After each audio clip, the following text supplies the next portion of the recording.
2019 में अमित शाह फिर यूएपीए कानून को तरमीम करे। हमारी बर्बादी की दास्तान ये लोग लिखते हैं। नौजवान ने मेरे दिमाग में डाला कि बोल गुनाहगार, तेरा रब है, तेरा रब देख रहा है। मेरे अजीज, कांग्रेस पार्टी इसका जिम्मेदार मैं हूं। बोलो बी टीम जिम्मेदार है, बोलो तुम।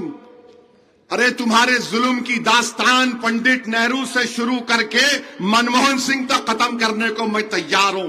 तुम कोई वक्त बता दो मेरे को, 10 मिनट दो, तुमको चुल्लू भर पानी में डूब मरना पड़ेगा। तुम्हारी ऐसी दास्तान है।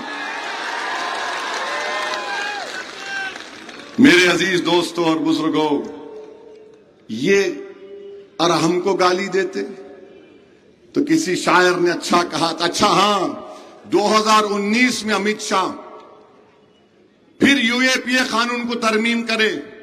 वो कानून ये बोलता कि एनआईए का कोई इंस्पेक्टर दिल्ली में बैठकर किसी परभनी के किसी बच्चे को टेररिस्ट घोषित कर सकता है। एनआईए का कोर्ट की सजा की भी जरूरत नहीं है, उन्हें नोटिफिकेशन निकाल सकता है टेररिस्ट है। उसकी मुखालिफत मैं किया, मैं इम्तियाज जलील दोनों थे। 2019 के चुनाव के फौरन बाद जो पार्लियामेंट का सेशन हुआ, अमित शाह कानून लेकर आए। आपको मालूम कौन साथ दिया? बीजेपी का, कांग्रेस पार्टी।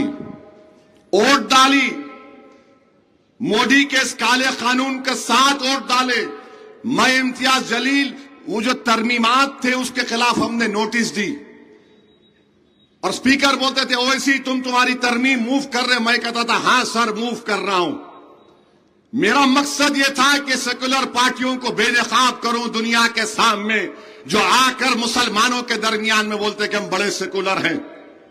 हमारी बर्बादी की दास्तान ये लोग लिखते हैं। नौजवानों को जेलों में डालकर सड़ाने का कानून ये लोग बनाते और फिर तायीद भी करते मोदी अमित शाह की। और जब चुनाव आता तो ओवैसी बी टीम हो जाता। मैं तमाम तरमीमात पर अपोज किया, मुखालिफत किया। स्पीकर ओम बिरला साहब थे, आज भी है। उन्होंने हंसते हुए कहा ओवैसी तुम ये भी तरमीम को मूव करोगे? मैंने कहा हां सर। तो मुस्कुराकर ओम बिरला साहब ने कहा रे तुम तो 2 लोग हो ना। तो अल्लाह ने मेरे दिमाग में डाला कि बोल गुनाहगार, तेरा रब है, तेरा रब देख रहा है। मेरे अजीज दोस्तों और बुजुर्गों, आप सोच सकते हैं मैं 2008 में मेरी क्या कैफियत होगी, 2019 में मेरी क्या कैफियत होगी। मैं जहां देख रहा था कि तबाही और बर्बादी का कानून बन रहा है मेरे लिए, मेरे बच्चों के लिए, मगर हमारी कौम ऐसी है, नए नए जज्बात में आ जाते। मेरे भाई याद रखो, अगर तुम होश में नहीं आओगे तो फिर जैसा इस मासूम बच्चे ने कहा, कुरान की आयत की तिलावत करके कहा कि अल्लाह उन्हीं को बदलता है जिसके दिलों में बदलने की तमन्ना है। आप नहीं बदलेंगे।